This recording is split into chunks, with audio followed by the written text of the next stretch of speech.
ડભોઈના તક્ષ ભાવેશ પટેલને વડાપ્રધાન શ્રી દ્વારા પત્ર લખી શુભેચ્છા પાઠવવામાં આવી છે। વડનગર પ્રેરણા ઉત્સવમાં ભાગ લઈને આખા ભારતમાંથી 20 વિદ્યાર્થીઓ પૈકી ગુજરાતના 2 અને તેમાંય બોડેલીના BAPS સ્વામિનારાયણ વિદ્યા મંદિરમાં અભ્યાસ કરતા તક્ષ ભાવેશ પટેલે ડભોઈનું ગૌરવ વધાર્યું છે।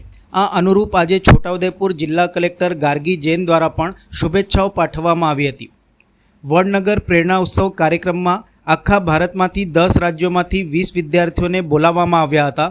એમાં ગુજરાતમાંથી 2 વિદ્યાર્થીઓ પૈકી એક વિદ્યાર્થી BAPS સ્વામિનારાયણ વિદ્યા મંદિર બોડેલીના ધોરણ 11 સાયન્સમાં અભ્યાસ કરતા તક્ષ ભાવેશભાઈ પટેલે આ કાર્યક્રમમાં ભાગ લીધેલ, જેની નોંધ આપણા વડાપ્રધાન નરેન્દ્રભાઈ મોદી સાહેબે પણ લીધેલ અને વિદ્યાર્થીને પ્રોત્સાહન માટે પત્ર લખી સન્માનિત કરેલ છે। છોટાઉદેપુર જિલ્લા કલેક્ટર ગાર્ગી જૈન તથા જિલ્લા શિક્ષણાધિકારી પરમાર સાહેબ દ્વારા તક્ષ પટેલને પ્રધાનમંત્રીશ્રીએ પ્રોત્સાહન માટે પત્ર લખી સન્માન કરેલ છે, જેના ભાગરૂપે શુભેચ્છાઓ પાઠવી હતી। કલેક્ટરે તક્ષ સાથે ભવિષ્યના અભ્યાસ અંગેનો સંવાદ કર્યો હતો। છોટાઉદેપુર જિલ્લાના કલેક્ટર ગાર્ગી જૈન તથા જિલ્લા શિક્ષણાધિકારી આનંદ પરમાર દ્વારા તક્ષ પટેલને શુભેચ્છાઓ પાઠવી હતી।